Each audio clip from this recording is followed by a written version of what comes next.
Hello. आज एक नई सीरीज़ शुरू करेंगे। इसका नाम है miracles happen, book written by doctor Brian Weiss. ये बुक है healing power of past life memories के बारे में। पास्ट लाइफ की यादें किस तरह हमें ट्रांसफॉर्म करती हैं और हमारी हीलिंग में मदद करती हैं। डॉक्टर ब्रायन वीज, जो खुद इन चीज़ों में यकीन ना करने से लेकर खुद एक पास्ट लाइफ रिग्रेशन थेरेपिस्ट होने और दुनिया को इन चीज़ों के बारे में सिखाने तक का सफ़र शानदार बताते हैं। और वे अब ना सिर्फ यकीन करते हैं बल्कि पूरी दुनिया को अपनी इन शिक्षा के बारे में सिखा भी रहे हैं।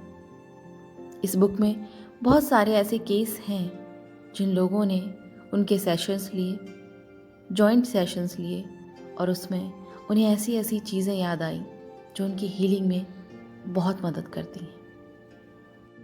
ऐसा ही एक अनुभव जैनेट ने डॉक्टर वीज के साथ शेयर किया, जिन्होंने ओमेगा में अक्टूबर 2010 में उनका एक सेशन लिया था। उसने कहा कि जब डॉक्टर वीज हमें गाइड कर रहे थे ग्रुप रेग्रेशन के लिए, मैंने अपने आप को इसी लाइफ में देखा और मैंने देखा कि मेरे सामने एक धुएं का सा पर्दा है और उसमें से एक खाली हाथ मेरी तरफ बढ़ा। उसने मेरा हाथ पकड़ा और मुझे उस धुएं के पार ले गया। मैंने देखा कि मैं मेरे साथ एक पुरानी दोस्त जॉय के साथ खड़ी हूँ, जो कि 1970 में जब वह 20 साल का था गुजर गया था। जॉय और मैं बहुत क्लोज थे, हम बहुत अच्छे दोस्त थे और मैंने इतनी निकटता कभी किसी से महसूस की ही नहीं थी। हम दोस्त थे, हम लवर थे, हम एक दूसरे के राजदार थे। हम घंटों बातें किया करते थे लाइफ आफ्टर डेथ के बारे में, जीवन मृत्यु के बारे में।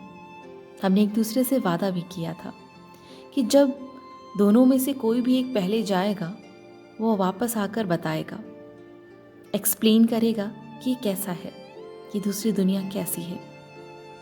और उसके बाद जैसे जैसे हम बड़े हुए, हमने रास्ते बदल लिए और उससे अलग भी हम बहुत गलत तरीके से हुए, जिसे शायद हम याद भी ना करना चाहते थे। उसके 1 साल या 2 साल बाद मैंने और जॉय ने फ़ोन पे बात की और ये क्लियर था कि हम दोनों के बीच अब पहले जैसे संबंध नहीं थे, वो मधुर संबंध नहीं थे। उसने मुझे इनवाइट किया नेक्स्ट टाइम मिलने के लिए। मैंने कहा नहीं, मैं नहीं आ सकती। मैं डरी हुई थी। मैंने खुद से कहा मुझे और टाइम चाहिए, उसे सामने से मिलने के लिए मुझे और टाइम चाहिए। थोड़े दिन बाद ही, ज़्यादा समय नहीं हुआ था, मुझे एक दोस्त का कॉल आया जो हम दोनों का दोस्त था और उसने मुझे बताया कि जॉय ने अपनी जान ले ली है। मुझे इस पर यकीन नहीं हुआ। मैं बस पागल हो गई थी, बहुत दुखी, बहुत दुखी। उसने मुझे मिलने के लिए बुलाया था और मैंने मना कर दिया था और ये नहीं हो पाया। टाइम गुजरता गया और जॉय ने अपने शब्द रखे। उसके बाद कई बार वो मेरे सपनों में आया। मैंने बहुत बार उसे अपने सपनों में देखा और एक बार जब मैंने किसी दोस्त को कहा था कि उसने अपनी जान ली और इस बात से मैं बहुत नाराज़ हूँ, मैं बहुत गुस्सा हूँ, और जब एक दिन मैं सुबह सोकर उठी तो मेरे कानों में आवाज़ आई, मुझ पर गुस्सा मत करो। मैंने अपने गुस्से को रोका और पहचाना कि मुझे तो बस उसकी याद आ रही थी, मैं उसे याद कर रही थी। और फिर मैंने जॉय से कहा मुझे अब ये सपने नहीं चाहिए, और वो सपने रुक भी गए। उसके बाद कोई सपना नहीं आया, टाइम बीतता गया। लेकिन कभी कभी ऐसा हुआ कि मैंने जॉय की एनर्जी को अपने आसपास महसूस किया। और एक दिन 1990 में जब मैं किचन में थी, मैंने महसूस किया कि जॉय की एनर्जी वहाँ पे थी, वो मेरे आसपास ही थी। मैंने उसे सुना। क्यों? उसने कहा कि मैं तुमसे प्यार करता हूँ। उसने कहा कि अब मैं इस वाइब्रेशन को छोड़कर दूसरे डायमेंशन में जा रहा हूँ, वहाँ मुझे काम करना होगा। वहाँ मैं उन लोगों का अभिवादन करूँगा जो एड्स से मर जाते हैं और दूसरे जब दुनिया में आते हैं तो मैं उन्हें मिलूँगा और उन्हें सांत्वना दूँगा। उसने एक छोटा सा ग्लिम्स, एक छोटी सी परछाई उस स्पेस की दिखाई, उस डायमेंशन की दिखाई जिसमें वो था। वहाँ पे बस बहुत सारा दुख, बहुत सारा दर्द और बहुत सारा कन्फ्यूज़न था। ये इसलिए था क्योंकि उसने खुद अपनी लाइफ ली थी और इसके बदले, इसके कर्ज के बदले उसे वहाँ जाकर काम करना था और जो लोग एड्स से मर जाते हैं उनके लिए उसे काम करना था। जैनेट ने कहा कि आई फेल्ट हिज एनर्जी। मैंने महसूस किया कि उसकी एनर्जी मेरे चारों ओर थी और वो बस अनकंडीशनल लव से भरी हुई थी, जो मैंने कभी महसूस ही नहीं किया था। मेरी आंखों से आंसू बहने लगे थे। मैं जानती ही नहीं थी कि मैं वहाँ कितनी देर से खड़ी थी। जैसे ही मुझे होश आया मैंने देखा कि मैं दिन में किचन में खड़ी हूँ बहुत देर से। वो लास्ट दिन था जब मैंने जॉय की एनर्जी को महसूस किया और अब इस ग्रुप रिग्रेशन में मैंने उसे महसूस किया पहली बार। उसके बाद रिग्रेशन में मैंने देखा कि जॉय मेरे सामने खड़ा है। उसने मुझे गले लगाया और उसकी एनर्जी में बहुत सारा प्यार था। और अब मैंने देखा कि उसके विंग्स थे, उसके पंख थे। उसने बिना बोले ही मुझे आश्चर्यचकित कर दिया था। वो बस बताना चाहता था कि वो प्रोग्रेस कर रहा है, उस डायमेंशन में उसकी आत्मा ग्रो कर रही है।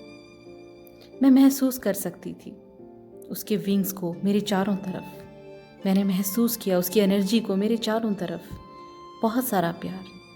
और मुझे कुछ शब्द सुनाई दिए, you are loved, you are वर्दी।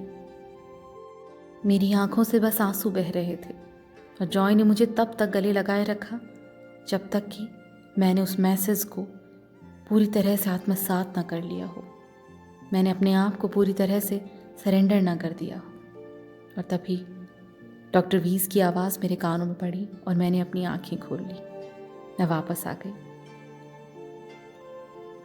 जब ये सारा वाकया जैनेट ने डॉक्टर वीज़ से बताया तो डॉक्टर वीज़ ने कहा कि तुम्हारे दोस्त ने खुद अपनी जान ली थी और तुम्हारे अंदर जो गिल्ट है कि तुम उससे मिलने ना जा सकी, उसे बाहर निकाल दो। तुम रिस्पॉन्सिबल नहीं हो और ना ही इस गिल्ट की तुम्हें ज़रूरत है। जैसे ही ये सुना, जैनेट ने एक रिलीफ महसूस किया। उसे लगा जैसे एक बहुत बड़ा भारी इमोशन, एक रिस्पॉन्सिबिलिटी का इमोशन उससे दूर हो गया हो, निकल गया हो और उसने चैन की सांस ली। हम प्यार के योग्य हैं, हमेशा से थे और हमेशा रहेंगे। बस ये हम देख नहीं सकते इस भौतिक जगत में कि हमें कितना प्यार मिलता है, और इस सच को हमें स्वीकार करना ही होगा। पृथ्वी एक स्कूल है, एक बहुत बड़ा स्कूल, जहाँ अलग अलग क्लासों में अलग अलग बच्चे पढ़ते हैं, हर लेवल के, first grade, second grade, college level के। और हमारा एम है फाइनली स्पिरिचुअलिटी में ग्रेजुएशन कर लेना। हर तरह के लेसन यहाँ हमें सिखाए जाते हैं, क्योंकि यहाँ हमारे पास शरीर है, शरीर में बीमारियाँ होती हैं, मृत्यु है, खोना पाना है, दर्द है, अलगाव है और बहुत सारी सफरिंग है। फिर भी अर्थ एक पावरफुल स्कूल है। बहुत सारी चीज़ें हैं यहाँ महसूस करने के लिए, इसकी खूबसूरती, भौतिक प्यार, अनकंडीशनल लव, सोलमेट्स। हमारे पास 5 इंद्रियां हैं, दयालुता, लोगों के लिए प्यार, बहुत सारी अपॉर्चुनिटी हैं जिनसे हम अपनी आत्मा की ग्रो कर सकते हैं। धीरे धीरे ही सही, लेकिन टाइम के साथ हम ये सभी लेसन सीख जाएंगे और फिर हमारी शिक्षा पूरी हो जाएगी और उस दिन हमें फिर से जन्म लेने की ज़रूरत नहीं पड़ेगी।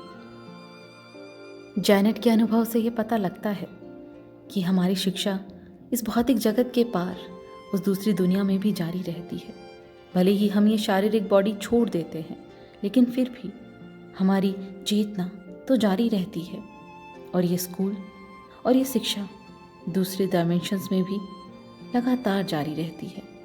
हाँ, हो सकता है कि यहाँ पर हम अपने शरीर के माध्यम से, अपनी भावनाओं के माध्यम से, बीमारियों और रिश्तों के माध्यम से सीखते हैं, लेकिन उन उच्च आयामों में शिक्षा किसी और तरह से होती है, लेकिन होती ज़रूर है। जैसा कि जॉय ने जैनेट को बताया था, क्योंकि उसने अपनी खुद की लाइफ ली थी, इसीलिए उसका कर्ज उसे चुकाना पड़ेगा, उसे वो दयालुता सीखनी पड़ेगी। उसने वो शरीर छोड़ा था जो पूरी तरह स्वस्थ था, उसकी चेतना को कोई नुकसान नहीं पहुंचा था। लेकिन एक शरीर भौतिक जगत में बिना चेतना के नहीं रह सकता। शरीर को चेतना की ज़रूरत होती ही है। लेकिन जॉय ने फिर भी अपनी यात्रा दूसरे आयामों में जारी रखी थी, अपनी आध्यात्मिक यात्रा, जो कि वो पृथ्वी पर पूरी नहीं कर पाया था। लेकिन उसे कोई पनिशमेंट नहीं दी गई। कर्म सीख है, कर्म सीखने के लिए है, ये कोई सज़ा नहीं है। इसीलिए जॉय को उन लोगों की मदद करने के लिए नियुक्त किया गया था जो एड्स से मर जाते थे।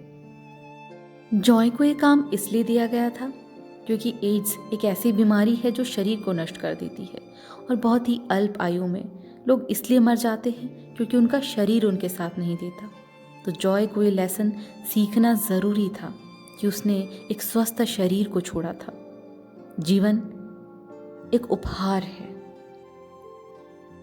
जॉय ने उनके साथ काम करके बहुत अच्छे से अपना लेसन सीखा और अपने कार्मिक ऋण चुकाए, और फिर उसे मौका मिला विंग्स जीतने का, एक एंजल बनने का। जब जॉय एक इंसान से एंजल बन सकता है तो हम क्यों नहीं? हम सभी एंजल्स हैं, बस अभी मानव शरीर में बंधे हुए हैं। हम सभी को आध्यात्मिक अनुभव होते ही हैं, लेकिन हमारा दिमाग उसे मानने को तैयार नहीं होता और हम अपनी शक्तियों को बहुत जल्दी भूल जाते हैं। इसीलिए समय समय पर हमें बहुत सारे साइन दिए जाते हैं, कन्फर्मेशन दिए जाते हैं, लेकिन फिर भी हमारा दिमाग इन्हें मानने को तैयार नहीं होता। जॉय ने जो मैसेज जैनेट को दिया वो सिर्फ जैनेट के लिए नहीं था, वो दूसरी दुनिया से इस दुनिया के सभी लोगों के लिए था। आप प्रेम के योग्य हैं, आप प्रेम पाने योग्य हैं। जी हाँ, हम सभी। और अपने दिमाग को इस सच को नकारने ना दें, इस पे भरोसा करें। एक और मैसेज है फेथ सुजैन का, जिन्होंने डॉक्टर वीज की वर्कशॉप लॉस एंजलिस में 2002 में ज्वाइन की थी। इस ग्रुप रिग्रेशन वर्कशॉप में उन्होंने देखा कि एक महिला उस हॉल में माइक्रोफोन पर बोल रही थी और बता रही थी कि कैसे वे अपनी बेटी की कैंसर से मृत्यु के बाद वहाँ तक पहुँची। तो फेथ कहती हैं कि मैंने उस समय उनके पीछे एक रोशनी सी देखी। मुझे अपने आप पर यकीन नहीं हुआ। मैंने बहुत बार अपनी आंखें बंद करके खोली, लेकिन वो रोशनी बड़ी होती गई और फिर एक प्यारी सी लड़की का आकार ले लिया, जिसके भूरे बाल और नीली आंखें थी। वो मेरी तरफ देख रही थी और इससे मैं जान गई थी कि मुझे ये बात उस महिला तक पहुंचानी चाहिए। जैसे ही ब्रेक हुआ, उस वर्कशॉप में कम से कम 500 लोग थे। सभी के सभी बाहर चले गए, लेकिन वो दंपत्ति, वो महिला और उनके पति वहीं बैठे रहे। मैं उनके पास गई और मैंने जाकर जो भी हुलिया देखा वो सही सही उन्हें बताया। और ये सुनते ही वो दोनों रोने लगे और अपने पर्स से एक फ़ोटो निकाल कर मुझे दिखाई। ये वही प्यारी सी लड़की थी। उस महिला ने बताया कि हाँ, ये मेरी कल्पना नहीं थी। उसकी माँ ने कहा कि मैं बहुत बार अपनी बेटी की एनर्जी को महसूस करती हूँ। उनके पति, जो अब तक कुछ बोले नहीं थे, उस महिला ने कहा कि इन सब बातों में ये यकीन नहीं करते। इन्होंने फिर भी वीकेंड पर इस वर्कशॉप में आने के लिए टिकट ली। इन्हें लगा कि शायद इन्हें करना चाहिए। और इस ब्रेक में हम दोनों भी बाहर जाने वाले थे, लेकिन इन्होंने कहा कि हमें यहाँ ठहरना चाहिए और इसीलिए हम नहीं गए। हाँ, इस बात से हम तीनों ही रो रहे थे, लेकिन फिर भी मैंने मुस्कुराते हुए कहा, हाँ जो भी हो, लेकिन आपकी बेटी ने ये सब बताने के लिए मुझे चुना और मैं बहुत खुश हूँ इस बात को लेकर। मैं कोई साइकिक या मीडियम नहीं, फिर भी उसने अपने पेरेंट्स को मैसेज देने के लिए मुझे चुना। इस प्यार भरे मैसेज के बाद उन दंपत्ति का दर्द तो कम हो ही चुका था और मुझे भी एक अपार शांति का अनुभव हो रहा था। हम सभी के पास इंट्यूशन होते हैं, इंट्यूशनल एबिलिटी होती हैं, ऐसी शक्तियाँ होती हैं जिन्हें हम जानते भी नहीं। फेथ सुजैन कोई प्रोफेशनल मीडियम या साइकिक तो नहीं थी, लेकिन फिर भी उन्होंने ये अनुभव किया। उस लड़की के पिता, उन्होंने भी अपने इंट्यूशंस को फॉलो किया और इसीलिए उन्होंने टिकट्स खरीदे। ब्रेक में भी वो हॉल में रुके रहे। हम सभी के पास इंट्यूशंस होते हैं, लेकिन हम उन्हें सिरे से नकार देते हैं क्योंकि हम दिल से ज़्यादा दिमाग की सुनते हैं और वो कई बार बहुत घातक हो जाता है। अगर हम अपने दिल की सुने और उसके साथ बस बहते रहें। और छोटी सी लड़की बस इतना चाहती थी कि वो अपने माता पिता तक अपने मैसेज पहुंचा सके, उन्हें थोड़ी सांत्वना दे सके ताकि उनका दुख कम हो सके और वो खुश रह सकें। लेकिन ये तभी संभव हुआ, उसकी सांत्वना उन तक तभी पहुंची जब इन 3 लोगों ने अपने इंट्यूशंस पर यकीन किया, भरोसा किया और अपने दिमाग को खोल कर रखा। जब हम शक में होते हैं, जब हम शारीरिक दिमाग से सोच रहे होते हैं, तो ये बहुत मुश्किल हो जाता है। ये तभी संभव है जब हम अपने दिल को खुला रखें। इसलिए जब भी आप किसी बात को लेकर संदेह में हैं, तो अपने दिल की सुने, दिमाग की नहीं। Thank you.